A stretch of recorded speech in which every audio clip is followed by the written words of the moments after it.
Usually, when we hear about white Christian nationalism, the emphasis is on the word Christian.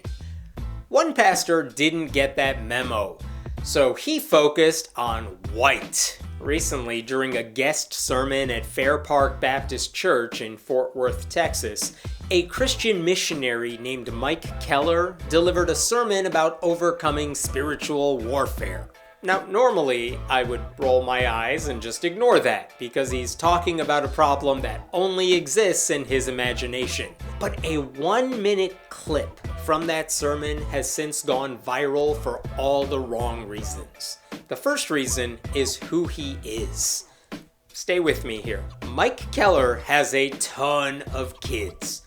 One of them is named Anna. You might know her as Anna Duggar, aka the wife of Joshua Duggar, aka the guy who sexually abused his own sisters and is currently in jail for downloading, how do I say this tactfully, illicit content involving kids. So this guy is literally Josh Duggar's father-in-law.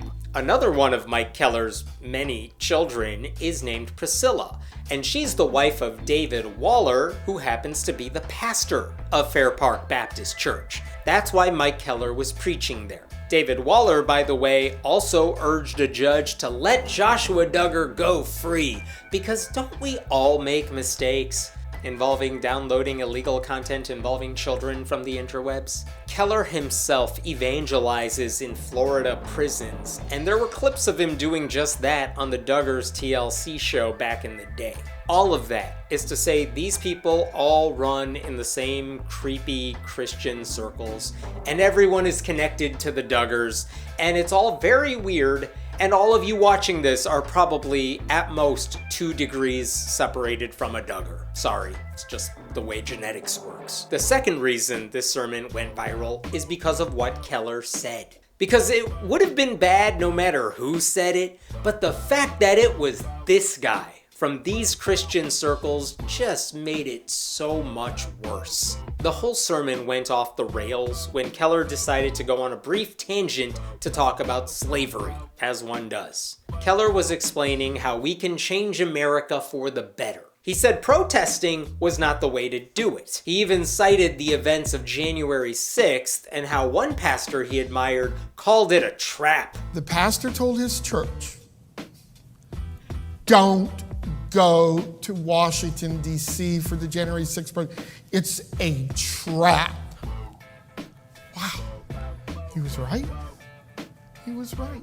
It was not a trap. It wasn't really a protest either. It was just an insurrection by a bunch of deranged right-wing lunatics who couldn't handle the fact that they just lost an election just because Joe Biden got more popular votes and more votes from the Electoral College. I mean, since when do those things matter in an election, am I right? Anyway, protesting was pointless, Mike Keller said. Instead, he argued that we all just need more Jesus. And you know who understood that better than everyone else? Enslaved people, said Mike Keller, and definitely not me. So let's go through this clip.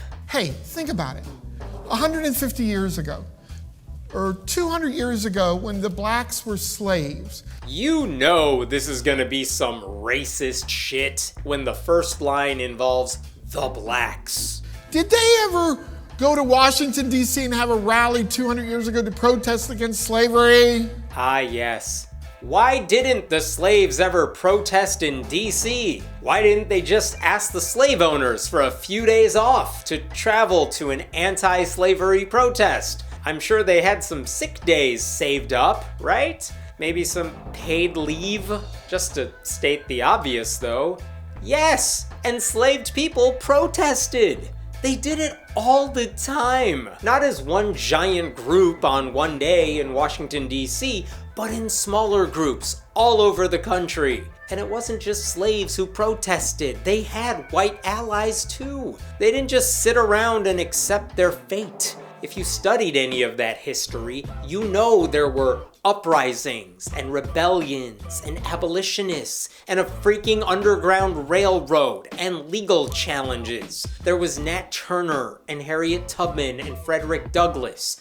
There was John Brown's raid on Harper's Ferry. Those protests, and they were all forms of protest, came with incredible risks, and the punishments were often fierce, if not fatal. So yeah, they protested against slavery, but Mike Keller doesn't know that.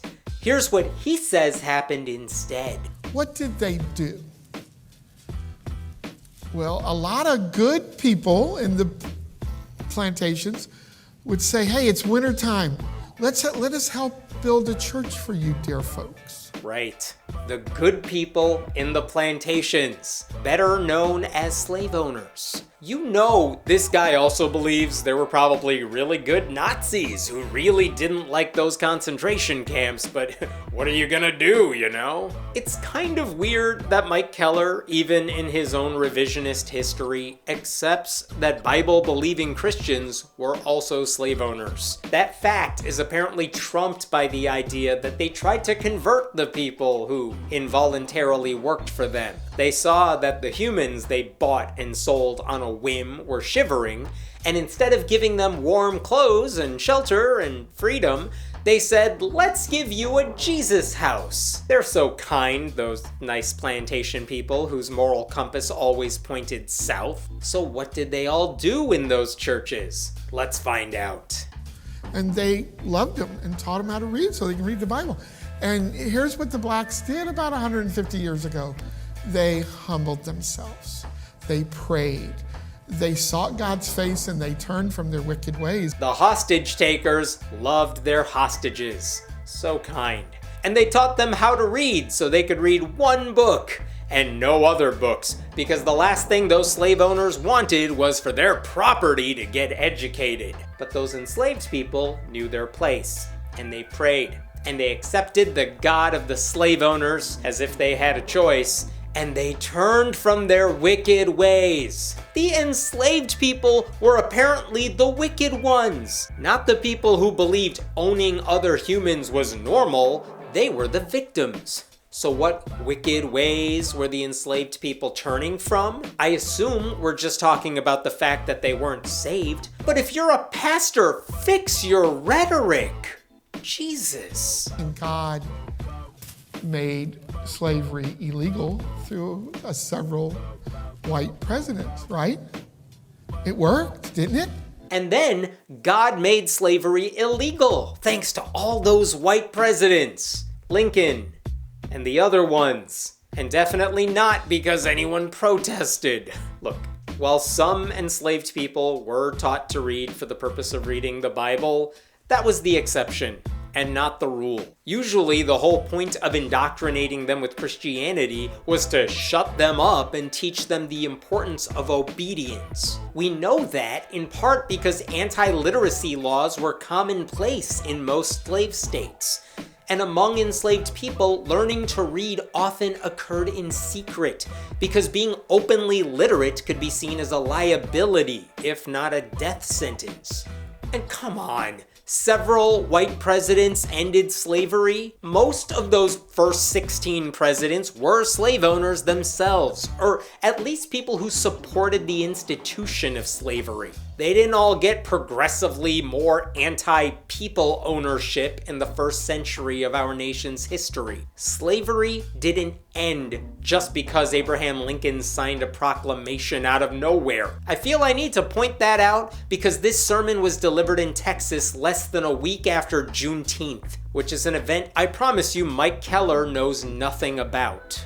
While a number of factors led to the end of slavery, Jesus isn't any of them on the list. Slavery ended as the result of activists and protesters and economic forces and political shifts and a civil war. And while some Christians, yes, fought as abolitionists and deserve credit for that, Other Christians use the Bible to justify slavery. I mean, the Bible will justify any act of evil if you just look closely enough. And even the end of slavery didn't mean the end of racism. I mean, it took another century before the Civil Rights Act was signed, and even that came after decades of segregation and Jim Crow and redlining and massacres. Systemic racism obviously exists in our society to this very day. Just look at what the Supreme Court just did.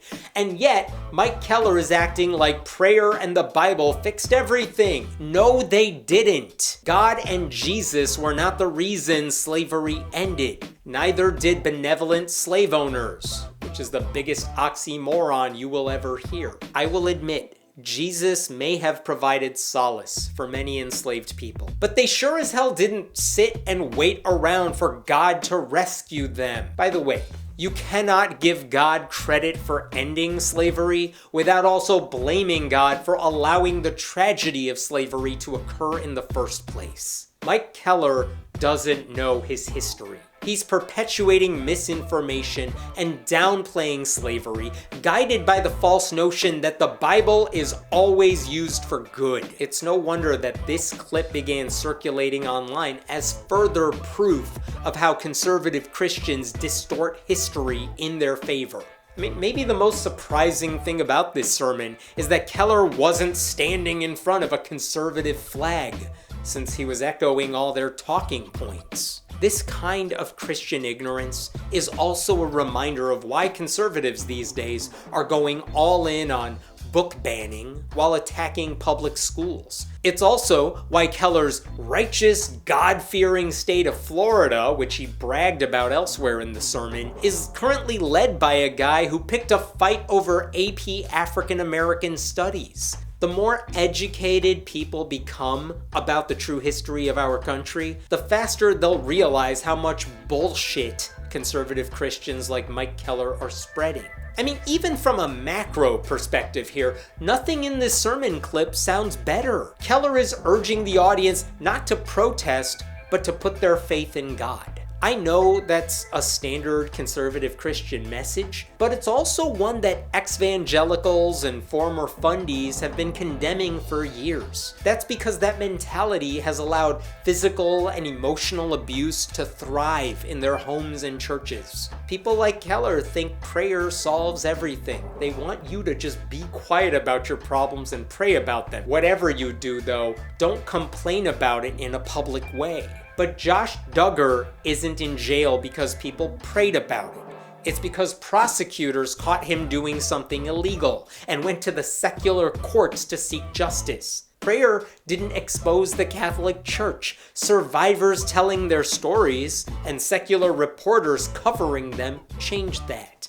All these people hate it when their dirty laundry is aired in public, but that is how change happens. Ex-Christians and Christians just fed up with their churches ignoring abuse spoke out, and they continue to speak out, and they expose these people, and all of that is a kind of protest. It works.